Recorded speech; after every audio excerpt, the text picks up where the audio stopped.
The crack came first, a sickening snap that vibrated through my chest like dry wood splitting under an axe. Then the pain followed a blinding white-hot surge that stole the air from my lungs before I even hit the floor. My stepfather Carl had driven his fist into my ribs with such force that I collapsed instantly, my body curling in on itself as if instinct alone could shield me from another blow. I clawed at the carpet, gasping like a drowning woman, my ears filling with a high-pitched ringing that drowned out the world. Every desperate inhale felt like knives slicing through my chest. Yet even through the haze of pain, I heard the one sound that cut deeper than bone, the low, measured voice of my mother. She was only a few feet away, standing with her arms crossed tightly across her chest as if sealing herself shut from compassion. Her lips twisted upward, not in pity, not in fear, but in amusement. "Pathetic," she whispered, each syllable dripping with venom, her voice carrying the same cold detachment as someone commenting on a broken object no longer worth keeping. The word echoed louder than Carl's fists reverberating inside my skull until I believed she had branded it into me forever. Pathetic. Outside, I could hear faint noises through the thin glass of the living room window, the muffled laughter of neighbors chatting on their porches, a dog barking down the street. The normal rhythms of life continuing utterly oblivious to the storm inside this house.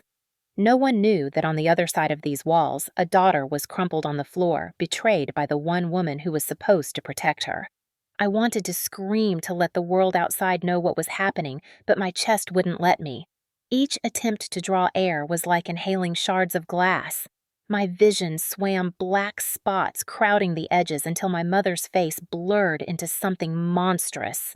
Still, I forced myself to look at her, searching desperately for even a flicker of hesitation in her eyes, a hint of the mother who had once held me when I was sick, who had once kissed my forehead goodnight. But all I saw was satisfaction, as if my pain confirmed that she had chosen correctly in siding with Carl, as if breaking me was proof of her loyalty to him. Tears welled in my eyes, not just from the agony radiating through my chest, but from the deeper wound of knowing my mother wanted me broken. For a fleeting second, I wondered if I would die there on the carpet, unheard, unseen, erased.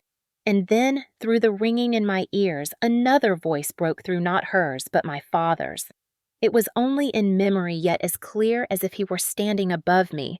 "Never let anyone erase your worth." His words sliced through the haze, anchoring me to something stronger than pain. Curled on the floor, every breath a battle I made a vow I didn't dare speak aloud. This was not the end. This was the beginning.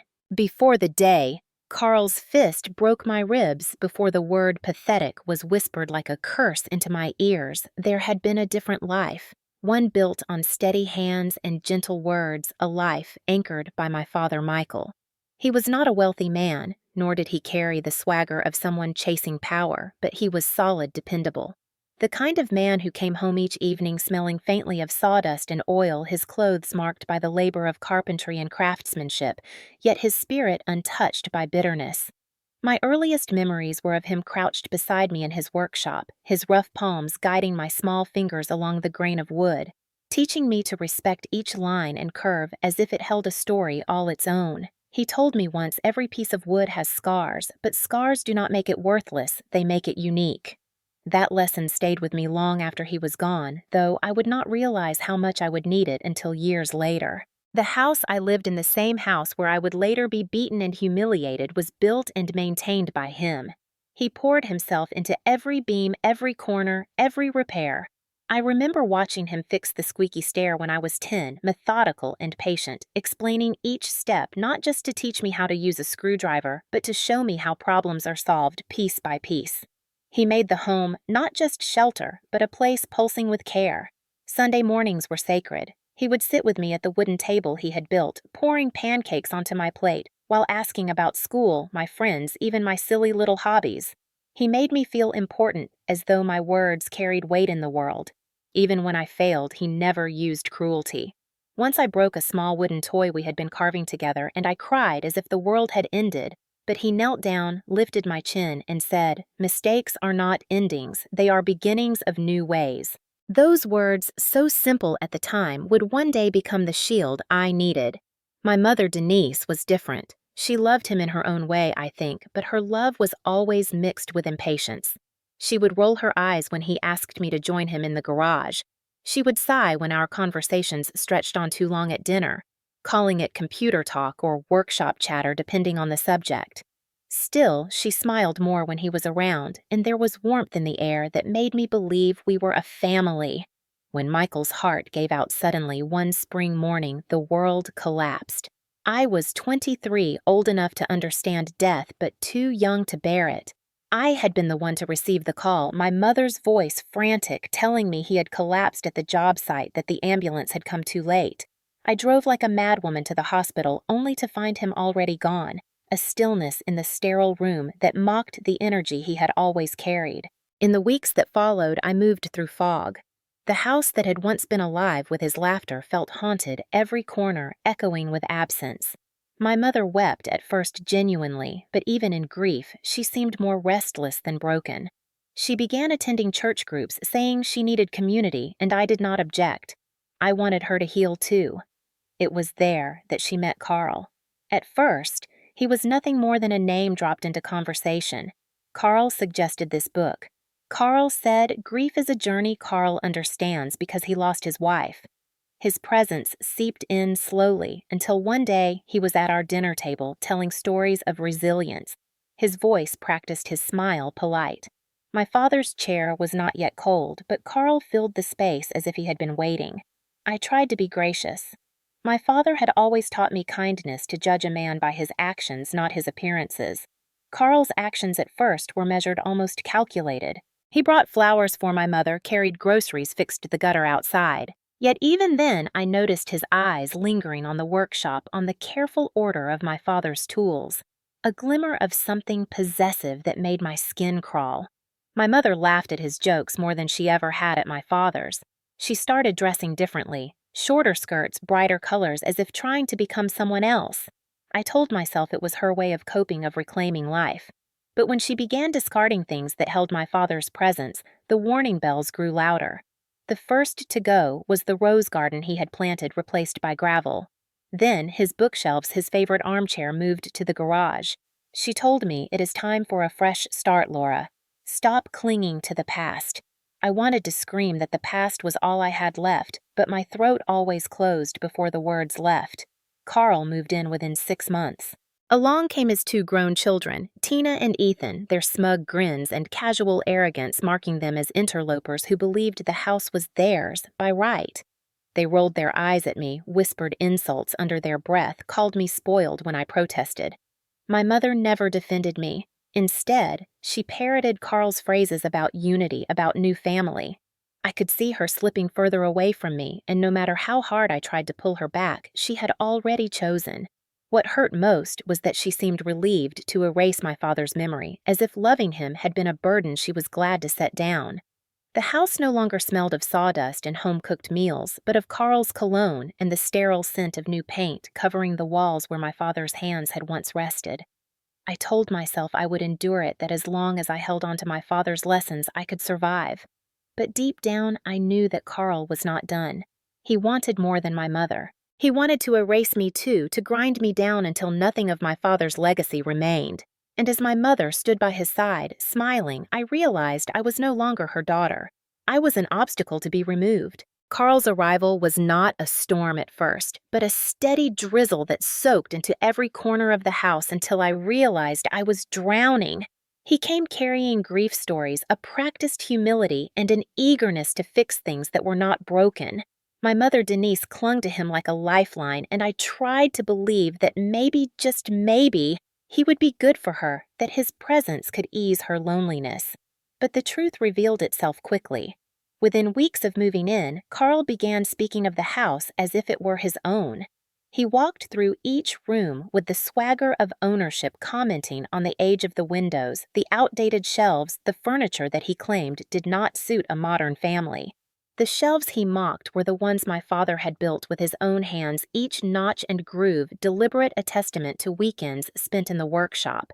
When I reminded Carl of that, he smirked and said that was then, this is now. Denise, who once displayed her antique teacups on those shelves, proudly nodded as if Carl's words were gospel. It was not only the house that changed, but the atmosphere. Carl's two children, Tina and Ethan, visited often at first and then settled in permanently. They treated the place as a playground, stomping through halls, mocking the photographs of my father that still lingered on the walls. One evening I found Tina laughing as she scrolled through my childhood pictures, making cruel remarks about my clothes, my braces, my awkward smile. Ethan joined in saying I looked like a stray that my father had picked up out of pity. My mother heard them and did nothing. Instead, she added, "Laura is too sensitive, she needs to toughen up." That sentence hit harder than their laughter because it came from her lips. The balance of the house shifted. What had once been my sanctuary now felt like enemy territory. Carl began to dictate rules: no late-night lights, no cooking without his permission, no inviting friends over. He spoke of unity but enforced control. When I protested, he slammed his fist on the table so hard the dishes rattled and my mother flinched before quickly aligning herself with him, saying, "Listen to your stepfather, Laura." The word stepfather tasted bitter in my mouth. He was not a father, he was an intruder wearing the mask of authority. The turning point, though. The moment when I realized this was not just an uncomfortable adjustment, but a battle for survival came one evening when I returned home to find Carl in the workshop. He was standing in the center of the room, surrounded by my father's tools, his hands wrapped around the handle of my father's favorite plane, the one he had used to smooth the wood of the dining table. Each tool had been meticulously placed by my father, labeled and outlined against the pegboard, but Carl had rearranged them carelessly, stuffing some into boxes, tossing others aside. My chest tightened as I demanded, "What are you doing?" He looked at me with a calmness that chilled me. "This is my space now," he said. "Your father's way is outdated." He motioned toward Ethan, who was hauling boxes of tools toward the garage door, preparing to sell them at some cheap sale. I lunged forward, snatching one of the boxes back, my hands trembling, my heart pounding. "Those tools are not yours." Carl stepped closer, his bulk towering over me, his voice low and deliberate. "Everything here is mine now, because your mother and I say so." My mother appeared then, standing at the doorway, and for a brief second I prayed she would side with me, that she would remember how many hours my father had poured into this space. But she only sighed and said, "Laura, stop being dramatic. Let Carl handle it." That was when something inside me cracked. Until then, I had believed she was simply blinded by grief swept into something too fast. But standing there watching her eyes cold and dismissive, I realized she had chosen. She had chosen him over me, him over my father's memory, him over everything that once bound us together. I clutched the box of tools to my chest, my knuckles white as Carl smirked in triumph. In that moment, the lines were drawn. This was no longer about adjustment or compromise. It was war, silent and suffocating, and I knew if I did not fight, I would be erased completely, just like my father's memory was being erased piece by piece. The war did not erupt in a single night. It spread slowly like rot beneath the floorboards, invisible at first, but undeniable once the smell of decay filled every corner. After the workshop incident, I guarded my father's tools like sacred relics, locking away what I could, hiding his journals and blueprints in my room. But Carl was relentless. He prowled the house like a predator, always searching for weak spots, always reminding me that this was his territory now. He changed the locks on the front door without telling me, leaving me stranded outside one evening until my mother returned. When I demanded a key, he laughed, tossed it into my lap, and said, "Consider yourself a guest in our home." Our home. The words burned. The house had been built and cared for by my father, deeded to me in his will. Yet Carl spoke of it as if I were a squatter. Denise never corrected him. Instead, she reinforced his authority, telling me that I was lucky he let me stay under his roof. Each time she said those words, something inside me withered. The violence escalated from there. At first, it was subtle shoves when I walked past him, a grip on my arm that left bruises, a slap across my cheek when I talked back. Tina and Ethan watched with twisted delight, egging him on, whispering insults into my ears when my mother was not listening. One night, Ethan cornered me in the hallway, his face inches from mine. Sneering, "You are nothing but dead weight." Carl should have thrown you out months ago." I pushed past him, my heart hammering, but I could hear his laughter echoing long after I closed my bedroom door. My room became a cage. They treated me like an intruder in the house my father left me. Meals became battlegrounds. If I cooked, Carl complained about the taste, tossing plates onto the floor. If I refused, Denise scolded me for being selfish. Tina and Ethan mocked my clothes, my job, even the way I breathed, calling me dramatic whenever I coughed from the bruises on my ribs. And yet through all of it, I learned to stay quiet, to record, to document. My father had taught me patience to break down problems piece by piece. So I kept a small notebook hidden under my mattress, writing the date and time of each bruise, each insult, each act of violence. I snapped photographs when I could, angling my phone toward the shadows of my body to capture the evidence. I hid audio recordings of Carl's rage, his voice booming through the walls. I knew someday this would matter. But gathering evidence did not erase the fear. Nights became endless stretches of listening for footsteps in the hallway, waiting for the sound of Carl's boots or Tina's mocking giggle. I slept with the dresser pushed against my door, my father's hammer under my pillow. One evening, after Carl slammed me against the wall for refusing to hand over the keys to the workshop, I crumpled in pain and looked up to see my mother's face. She was not horrified. She was not even conflicted. She simply crossed her arms and shook her head, whispering pathetic once again. That word carved deeper than any bruise. It was the moment I realized she had chosen her role not as my protector, but as my judge, aligning herself with my abuser, as if cruelty was now a family tradition. The physical pain grew unbearable. There were days when breathing felt like pulling air through shards of glass, when the ache in my ribs made it impossible to laugh or even stand straight. Yet I still went to work, still forced a smile at the office, terrified that if I broke down, no one would believe me. Carl knew this. He counted on the silence, the shame. He thrived on it. And my mother enabled him, telling me again and again, if you just behaved, none of this would happen. Gaslighting wrapped around me like chains, convincing me for fleeting moments that maybe I was the problem, maybe I deserved it. But then I would remember my father's words, the way he told me never to let anyone erase my worth. I clung to that memory like a lifeline. I tried to reach out for help. I called Aunt Marlene, my father's sister, hoping she would understand, but she sighed heavily and said, "Laura, marriage is about compromise. Your mother has moved on, you should too." I hung up, the betrayal tightening like a noose. I went to the church where my father had once volunteered, seeking comfort, but the pastor told me to honor my mother and her new husband, to find strength in obedience. I wanted to scream, to shake them and make them see, but their eyes only reflected pity or annoyance, never belief. Each door I knocked on slammed in my face, leaving me more isolated, more vulnerable. Carl grew bolder, sensing my isolation. He began striking me openly in the kitchen, shoving me in front of Tina and Ethan, daring me to fight back. They laughed, their voices sharp as knives, chanting pathetic under their breath until my ears rang. The cruelty was not hidden anymore, it was celebrated. Yet with each bruise, each insult, my resolve hardened. I began to see patterns in Carl's rages, moments when he was careless, when he left documents on the counter, or bragged too loudly about money he did not have. I learned to listen, to collect, to prepare. The violence was meant to erase me, but instead, it carved me into steel. My father had once told me that scars do not make something worthless, they make it unique. Each scar Carl left was a reminder that I was surviving, that I was gathering strength. And though the walls of the house closed in tighter each day, I began to dream not of escape, but of justice. I knew the day would come when all the evidence I had hidden away would be my weapon, when I would turn their laughter into silence. Until then, I endured, breathing through pain, living through humiliation, knowing that the war had only just begun. I thought the bruises, the broken ribs, the whispers of pathetic would be the worst of it, but I was wrong.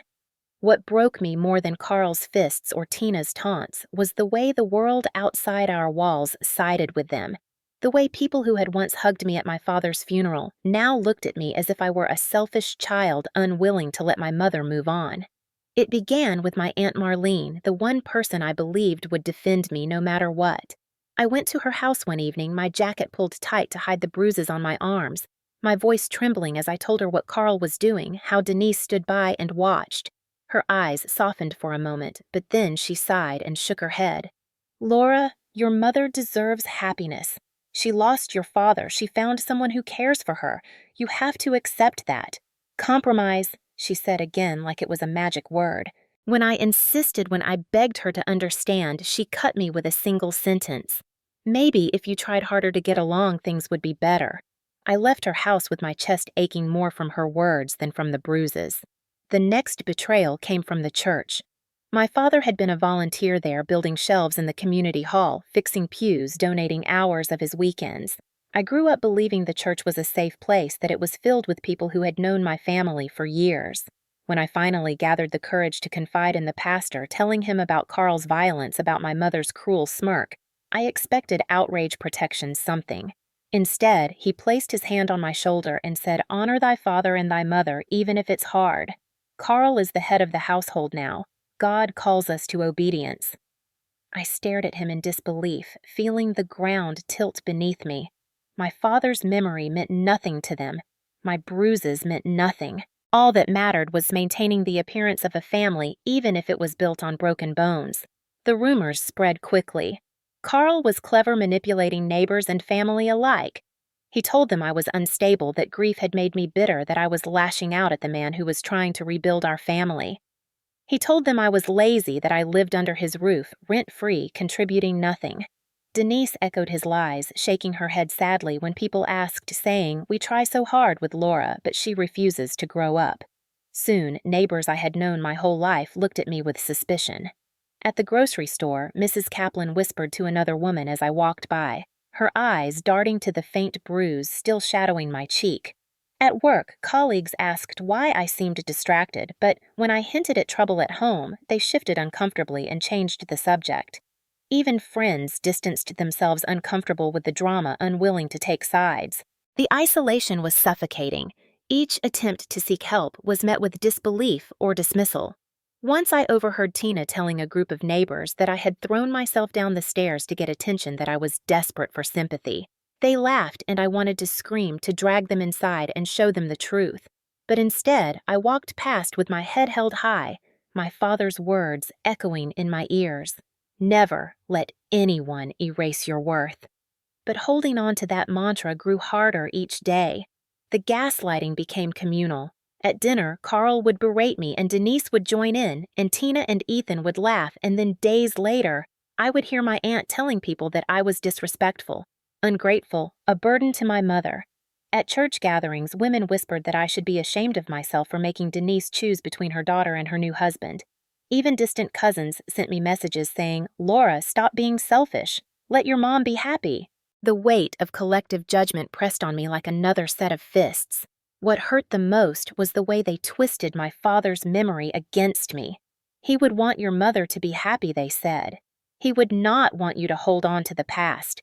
As if they had known him better than I had, as if they had sat in the workshop with him listening to his patient voice explaining how every scar in wood told a story. They had not known him the way I had, and yet they dared to speak for him. Each word was another betrayal, another reminder that I was alone. The final straw came when I overheard my mother speaking to a family friend, her voice dripping with pity. "Laura is broken," she said. "She cannot let go. Carl tries so hard, but she refuses to respect him. She is pathetic." That word again spread now beyond our walls, carried into the world like a brand on my skin.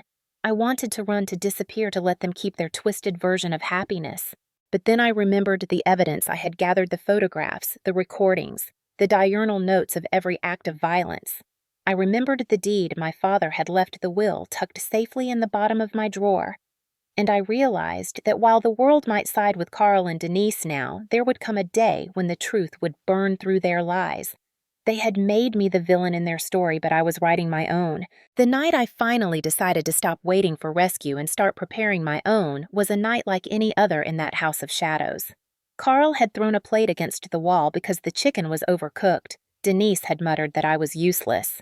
Tina and Ethan had laughed, and I had retreated to my room with my body shaking and my chest still aching from the blows of the week before. But instead of curling up in despair, I opened the small box hidden beneath the loose floorboard under my bed.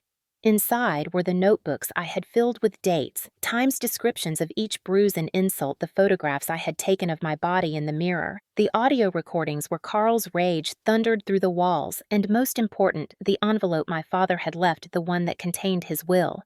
I unfolded it with trembling hands, tracing his handwriting, the neat strokes that spelled out clearly that the house was mine.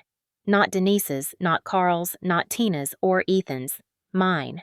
My father had anticipated something like this, I realized. He had known the world could turn cruel, and he had left me a shield. Tears welled in my eyes as I read his words again. His careful planning. His love reaching out from the grave to protect me. It was then that the whisper of his voice grew louder in my mind. Never let anyone erase your worth. I pressed the paper to my chest and felt a flicker of strength. With the will in my possession and the evidence I had collected, I began to see a path forward. I researched quietly at work during lunch breaks, learning about tenants' rights, about how to document abuse, about restraining orders and eviction notices. I found a lawyer Mr. Harris recommended by a colleague who once whispered she had escaped a violent marriage. He listened carefully as I showed him the bruises, the photos, the recordings, and finally the will. His eyes widened as he scanned the document. Then he looked at me and said, "Laura, you have more power than you realize. The house is legally yours, and with this evidence, Carl will not just lose his false authority, he could face charges." For the first time in years, hope surged in my chest.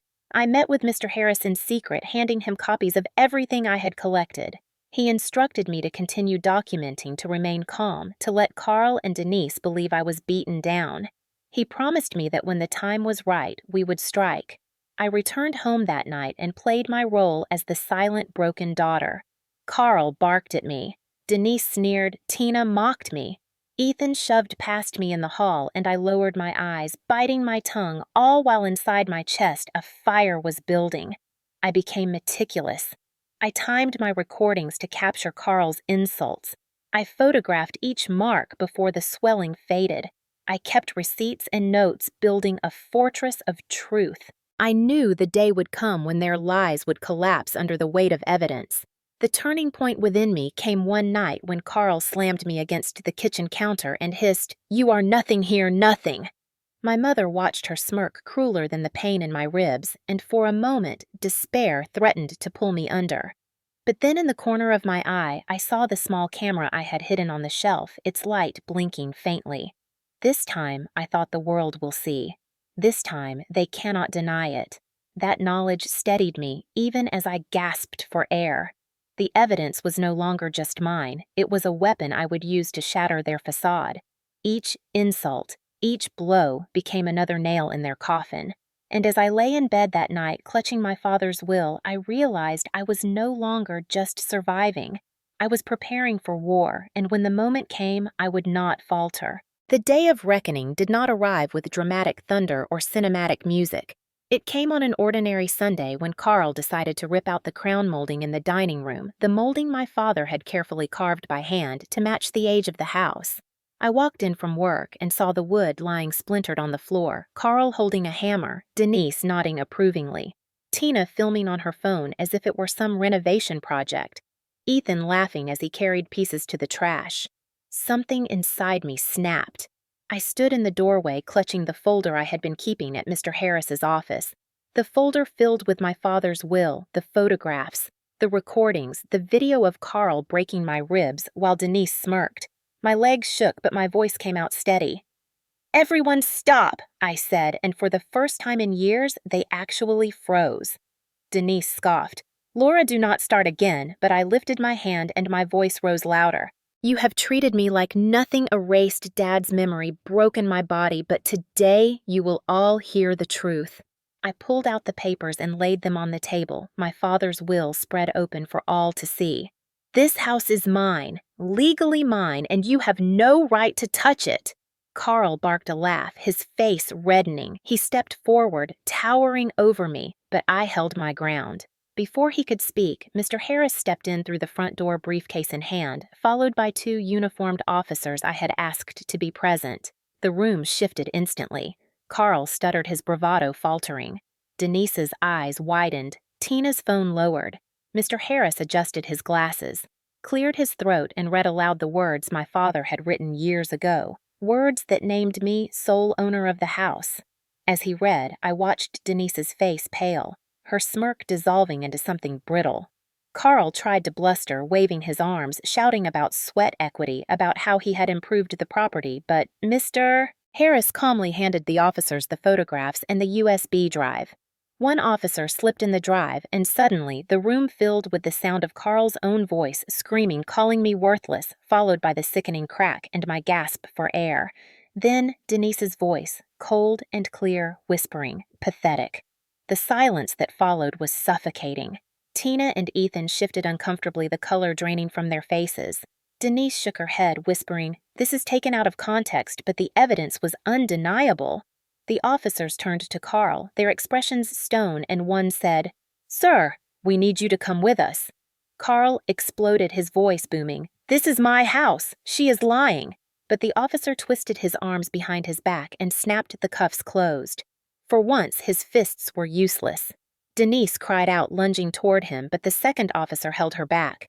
She screamed that I was destroying the family, that I was ungrateful, that Dad would be ashamed of me. My heart pounded, but I steadied myself and held her gaze. "Dad would be ashamed of you," I said, and the words silenced her like a slap. For the first time, I saw doubt flicker in her eyes. Tina dropped her phone. Ethan muttered something under his breath, and the officers led Carl out the door. The neighbors, drawn by the noise, gathered on the lawn, their whispers rising as they watched Carl shoved into the back of the patrol car. For years they had believed his lies, and now they saw the truth. Denise collapsed into a chair, her shoulders shaking, not with shame, but with fury. "You will regret this," she hissed. But I shook my head. "No, Mom, you will. Because everything you let him do is recorded, every word you spoke, every bruise you ignored. This is not just my victory, it is Dad's." His voice carried through these papers, through this evidence. He prepared for this, and now the world knows. The officers handed Mr. Harris the paperwork confirming my ownership and the eviction notice he had prepared. "You have 2 weeks to vacate," he told Denise flatly. Tina wailed. Ethan cursed. Denise stared at me with venom, but the power had shifted irreversibly. The house was no longer a prison, it was mine again. As they left the room, dragging boxes, muttering threats, I sank into my father's chair, the one piece of furniture they had not dared to touch, and for the first time in years I felt the weight lift from my chest. It was not over. There would be gossip. There would be family who turned their backs on me. There would be lonely nights, but justice had been delivered. Carl was in custody facing charges, his reputation destroyed. Denise was stripped of her false authority, her words revealed for the cruelty they were. Tina and Ethan lost their playground, their entitlement exposed, and I, battered and scarred but unbroken, had honored my father's legacy.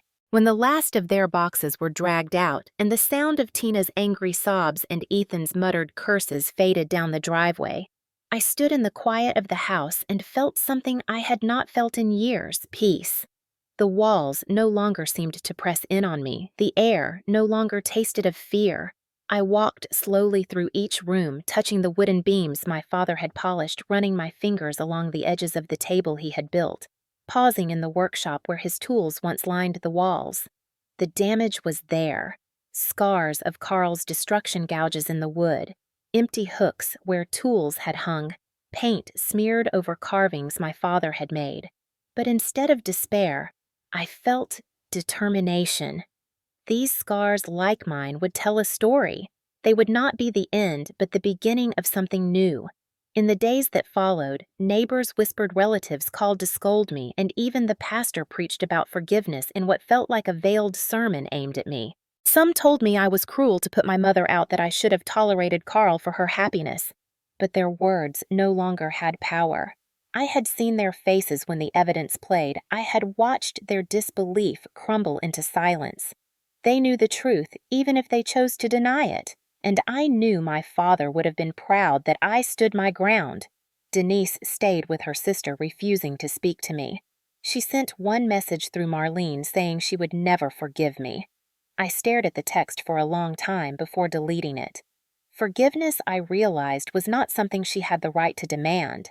Carl remained in jail, his smug arrogance replaced by legal charges and the weight of consequences he could not dodge with fists. Tina and Ethan scattered their entitlements, stripped away their voices suddenly quiet in the community. Their absence was a relief. I spent long evenings in the workshop clearing debris, sanding down the wood, bringing back the order my father had taught me to love. Each stroke of the sandpaper felt like reclaiming a piece of myself. I hung his tools back on the pegboard one by one, tracing the outlines he had drawn. Slowly, the room began to breathe again. One Saturday, I invited children from the neighborhood, showing them how to hold a hammer, how to sand a piece of wood, gently explaining that every scar in the wood told a story. As they listened wide-eyed, I heard my father's voice in my own. That was when I knew I had preserved his legacy, not just in the house, but in myself. I sat at his table that night, the will and the photographs tucked safely away, and whispered into the empty room, "Dad, I did it." "Integrity is doing the right thing, even when it hurts you," said, and now I understand. I lost my mother, I lost the family I thought I had, but I kept the truth.